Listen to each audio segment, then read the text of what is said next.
Hey everyone, this is Roman Prokopchuk, and this is the Digital Savage Experience podcast. Today I have with me Peter Montoya. Peter is a successful entrepreneur, best-selling author, and speaker. He was able to lead his company Marketing Pro from a three-person startup to a multi-million dollar exit. Thank you for joining me today. Roman, I'm thrilled to be here. Thank you.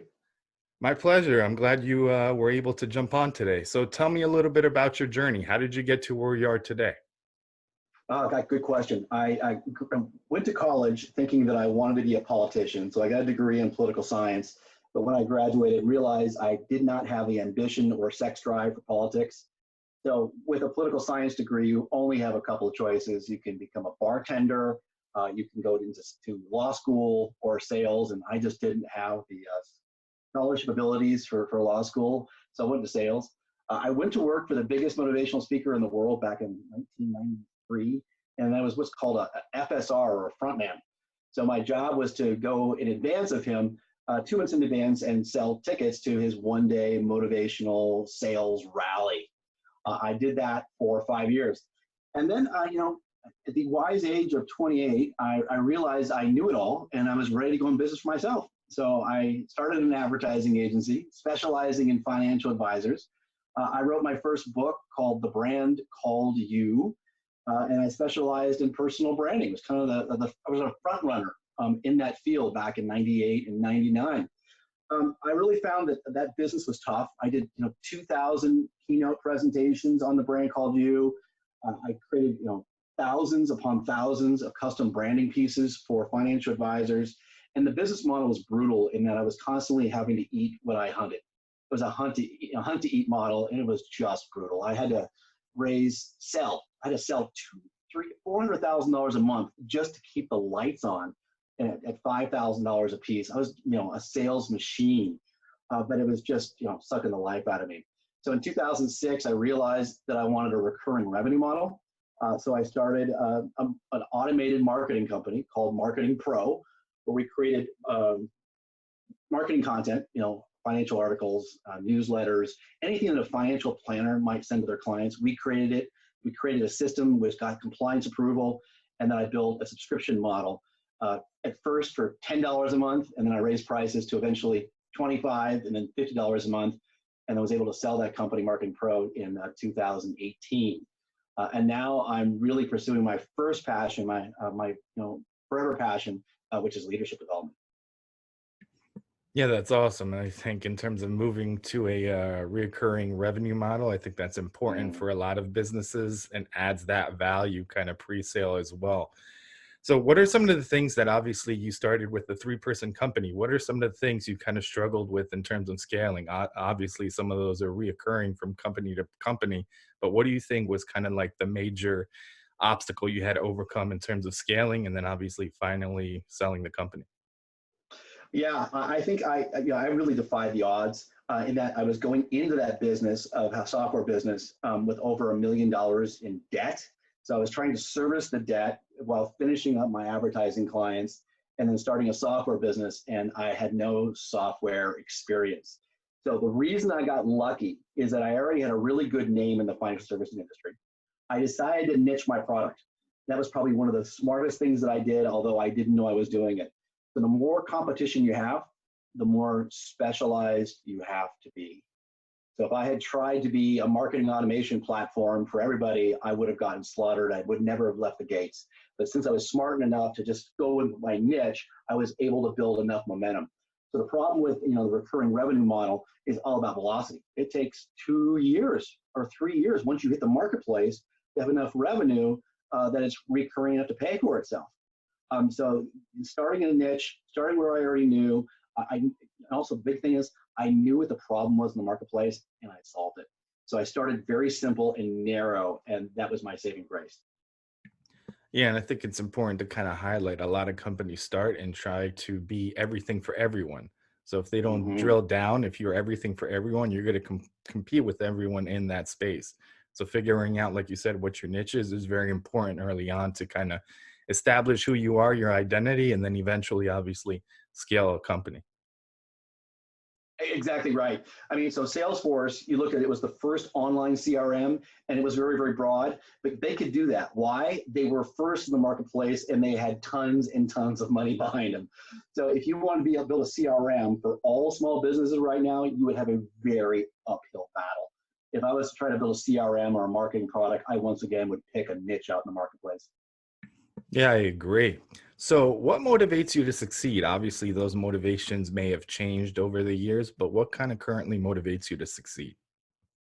So, I'm a baby boomer. I'm sorry, I'm a Gen Xer, excuse me. I was born in 68. I'm 51 years old now. And I was very much raised in with the morality of personal enrichment. I really believe that the road to happiness was having, a nice house, nice cars, having good friends, and having kind of this picture of a good life. I mean, I lived down in Orange County and I've been to Newport Beach a bunch, and that's what I thought success and happiness was.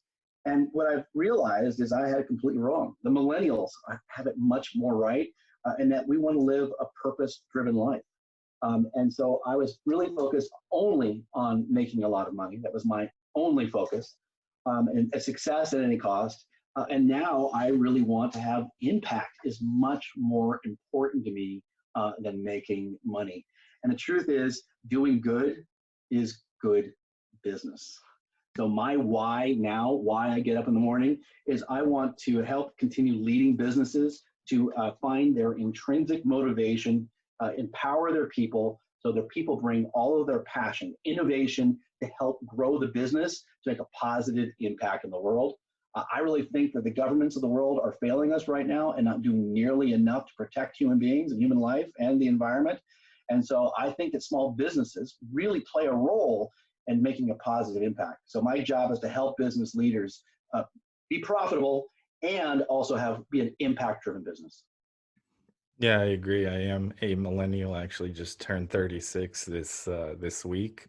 But I think it's just a mindset. I think regardless of what your age, because I think in my 20s I was chasing titles, building companies, the revenue itself, the money, material things. And I think from 29 to 30, I had a shift in terms of thought process, in terms of being a more, heart-led entrepreneur, and basically focusing on adding value and leaving a legacy over things that eventually will kind of dissipate, because I know in terms of what my skills are, what my capabilities are. So I know if tomorrow maybe I lost everything in terms of material things, I have the confidence in myself to get that back. But in terms of adding value, giving back to people, I think it's important to kind of build people up around you and leave an imprint for others.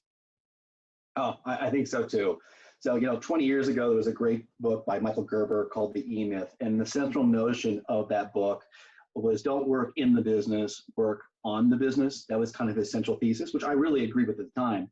And now my belief, my central notion is the following: is the greatest reward for a business owner is to turn your business into a leadership development business, where your job is to convert your people from being employees to actually being contributors and co-creators in the business.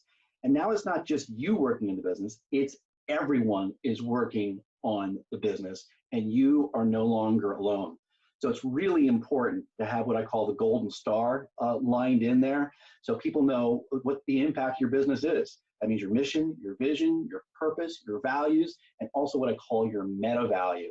And if your people are not tied into that and don't believe in what you're doing is actually helping them and helping the world, you're only going to get the minimum out of them. So that's kind of the key shift that I'm helping businesses make these days. Yeah, I agree. And I think having that vested interest, and I think employees are kind of the capital in most companies in terms of knowledge and what they put into the company. And I think they're the biggest people that can be advocates and really promote the company. There's a lot of companies Absolutely. out there in terms of having a social advocacy program where the employees themselves are ambassadors of the company and help in obviously building the company, building visibility for the company in the market through social media and other means, and really helping in terms of where the company takes their next steps. Totally and completely agree. So that's why we really advocate for businesses these days is their outward mission, their external mission is whatever their product and service is for the marketplace. But their internal mission is they are a leadership development organization. And when they convert themselves that way, they will actually find more meaning and more purpose in seeing their people grow. and their business is just a vehicle for growth of their people. And it really is a wonderful transformation to see. Yeah, I agree. That's the path to go now and into the future. So, what's one thing you may have seen as a weakness in yourself in the past that you've turned around and utilized as a strength today? Yeah, it's a really good question, and it's in a lot of ways true. My biggest weakness is also my biggest strength, and that I have ADHD coupled with what's called ODD. ADHD, everyone knows, is attention hyperactivity attention disorder, and an ODD, not everyone knows. ODD is oppositional defiance disorder, which means that more or less I rebel against authority. I've had to really kind of corral both those things. I had the hardest time in school. I mean, I honestly don't know how I graduated college, let alone high school. Terrible student.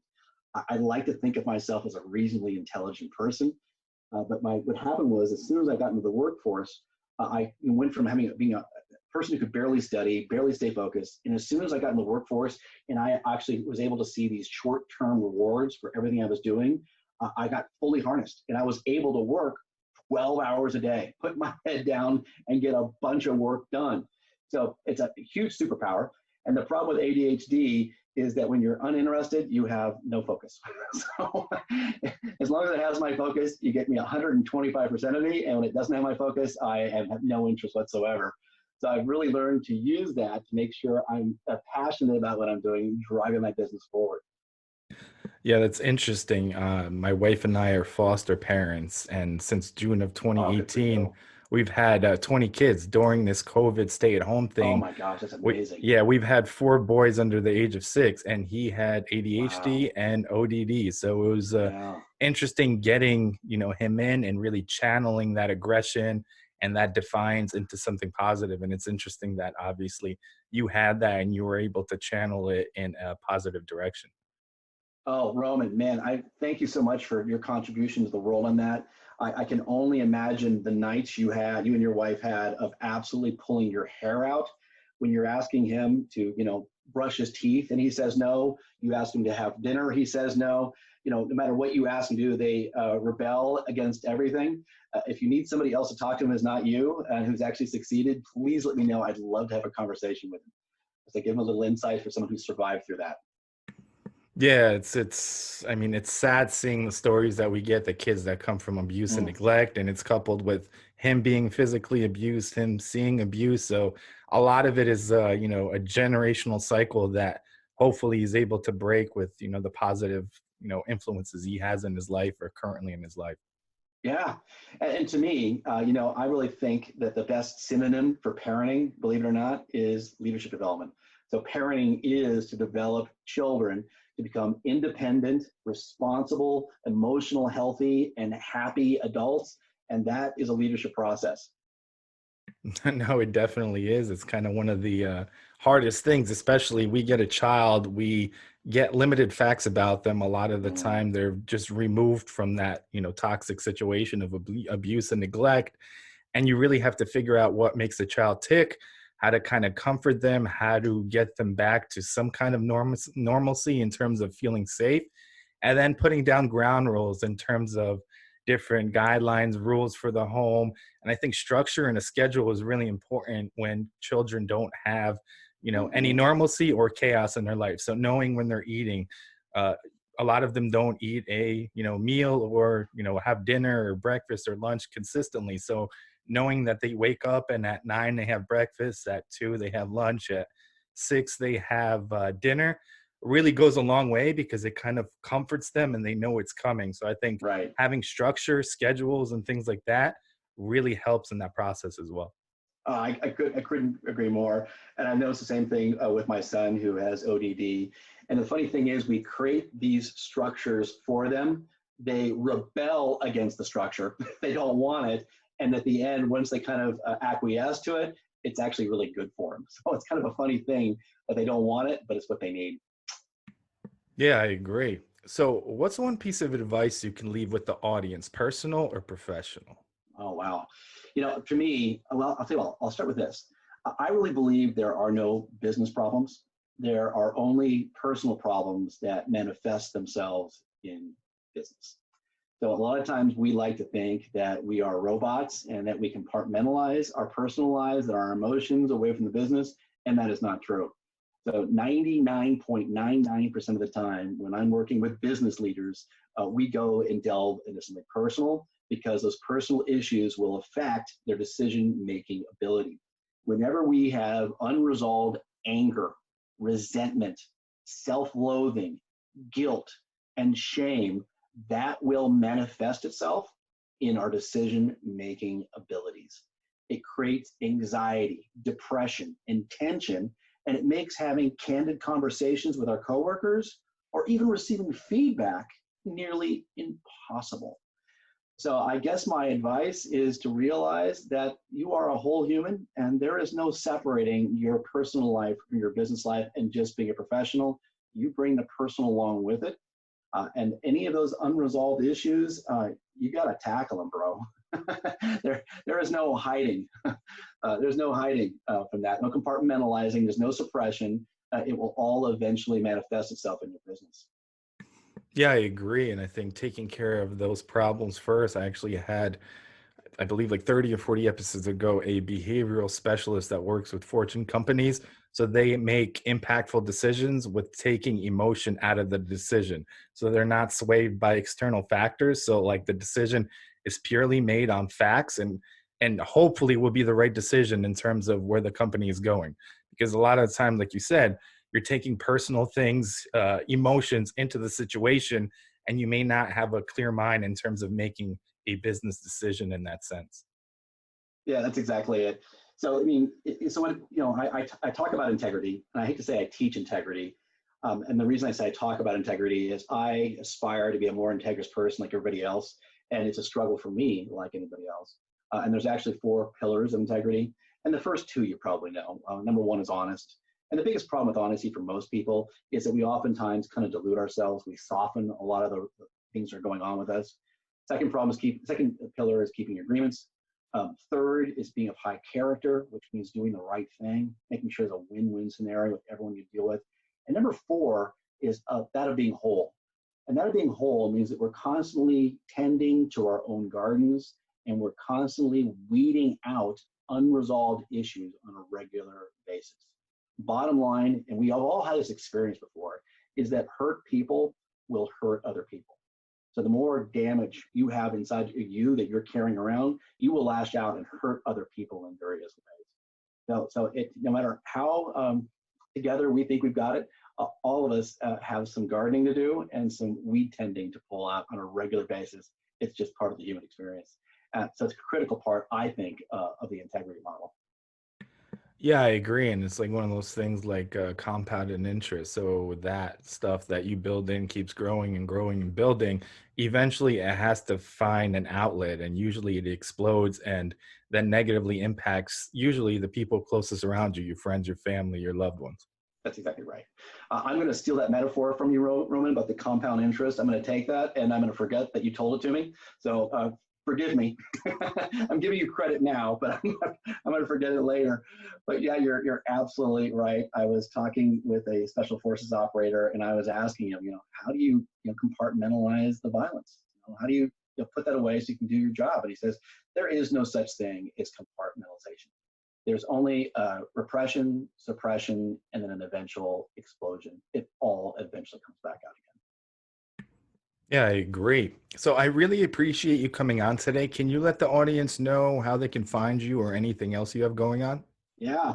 So I work with business leaders to help them instill a leadership development culture into their organizations. We work both on a personal level and also on our organization level to make sure everyone is actually working in tandem together, rowing the same way. You can find me super easy. It's just petermontoya.com, petermontoya.com. And I have a program called the High Performance Organization where I coach business leaders to turn their business from a managed business to a empowered business. And we want to make sure everyone in the organization is thinking like a business owner versus thinking like some kind of role player, which I completely and totally detest. petermontoya.com. Awesome. Thanks again for stopping by. Robin, it was so much fun. Thanks for having me. And once again, thank you for all the work you're doing on fostering kids. That's a huge gift to our communities.